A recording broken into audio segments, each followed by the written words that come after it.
అందరికీ నమస్కారం అండి. వెల్కమ్ బ్యాక్ టు సరళాస్ నాతో నేను. అందరూ సంతోషంగా ఉండాలి, ఆనందంగా కూడా ఉండాలని కోరుకుంటున్నాను. ఈరోజు మనం కార్తీక పురాణంలోని 3వ అధ్యాయము విందాము. కార్తీక మాస స్నాన మహిమ.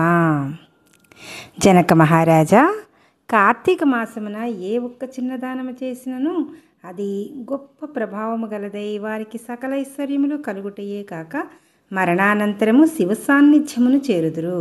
కానీ కొంతమంది అస్థిరములైన భోగభాగ్యములు విడవలేక కార్తీక స్నానములు చేయక అవినీతి పరులై భ్రష్టులై సంచరించి కడకు క్షుద్ర జన్మలు అనగా కోడి కుక్క పిల్లిగా జన్మింతురు. అధమము కార్తీక మాస శుక్ల పౌర్ణమి రోజునైనను స్నానదాన జప తపాదులు చేయకపోవటం వలన అనేక చండాలాది జన్మలెత్తి కడకు బ్రహ్మరాక్షసిగా పుట్టిదరు.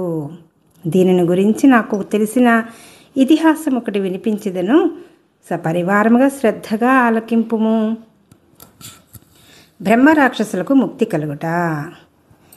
ఈ భారతఖండమందలి దక్షిణ ప్రాంతమున ఒకానొక గ్రామంలో మహావిద్వాంసుడు, తపస్శాలి, జ్ఞానశాలి, సత్యవాక్య పరిపాలకుడు అగు తత్వనిష్ఠుడు అను బ్రాహ్మణుడు ఒకడుండెను.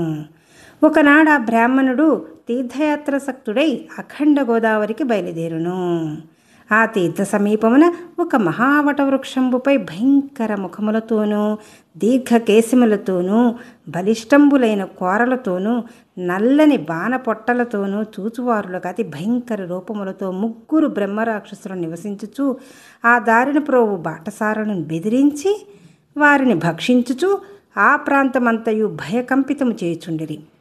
తీర్థయాత్రకై బయలుదేరు అఖండ గోదావరి పుణ్యక్షేత్రమున పితృదేవతలకు పిండ ప్రదానము చేయుటకు వచ్చుచున్న విప్రుడు ఆ వృక్షము చెంతకు చేరుసరికి యథాప్రకారము బ్రహ్మరాక్షసులు క్రిందికి దిగి అతనిని చంపబో సమయమున బ్రాహ్మణుడు ఆ భయంకర రూపమును చూచి గజగజ వణుకుచు ఏమీయూ తోచక నారాయణ స్తోత్రం బిగ్గరగా పఠించుచు, ప్రభో ఆర్తత్రాణపరాయణ, అనాథరక్షక, ఆపదలోనున్న గజేంద్రుని, నిండు సభలో అవమానాలు పలుకుచున్న మహాసాధ్వి ద్రౌపదిని, బాలుడగు ప్రహ్లాదుని రక్షించిన విధముగానే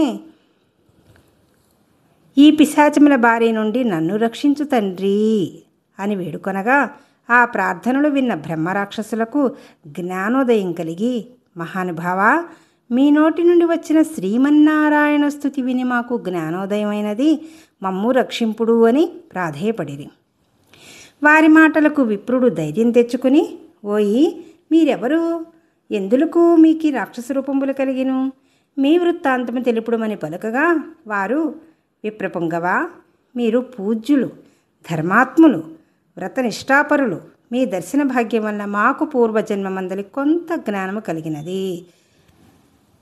ఇక నుండి మీకు మా వలన ఏ ఆపద కలగదు అని అభయమిచ్చి అందుకు బ్రహ్మరాక్షసుడు తన వృత్తాంతము ఈ విధముగా చెప్పసాగిన. నాది ద్రావిడ దేశం, బ్రాహ్మణుడును. నేను మహాపండితుడినని గర్వము గలవాడినై ఉంటిని. న్యాయాన్యాయ విచక్షణాలు మాని పశువునై ప్రవర్తించి తిని బాటసారుల వద్ద, అమాయకపు గ్రామస్తుల వద్ద దౌర్జన్యంగా దానం లాగుకొనుచు దుర్వ్యసనాలతో భార్యాపుత్రాదులను సుఖపెట్టక పండితుల అవమానపరచుచు లబ్ధుడినై లోకకంటకుడిగా ఉన్నాను. అట్లుండగా ఒకనొక పండితుడు కార్తీక మాస వ్రతమును యథావిధిగా ఆచరించి భూతతృప్తి కొరకు బ్రాహ్మణ సమర్థన చేయు తలంపుతో పదార్థ సంపాదన నిమిత్తము దగ్గరున్న నగరమునకు బయలుదేరి తిరుగు ప్రయాణంలో మా ఇంటికి అతిథిగా వచ్చిన పండితుడిని నేను దూషించి కొట్టి అతని వద్దనున్న ధనమును వస్తువులను తీసుకుని ఇంటి నుండి గెంటి వచ్చి తిని.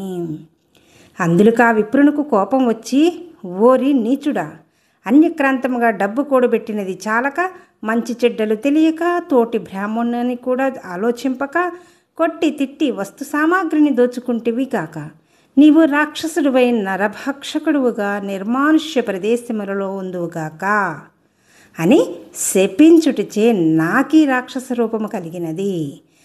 బ్రహ్మాస్త్రమునైనను తప్పించుకుని వచ్చును గాని బ్రాహ్మణ శాపమును తప్పించలేము గదా.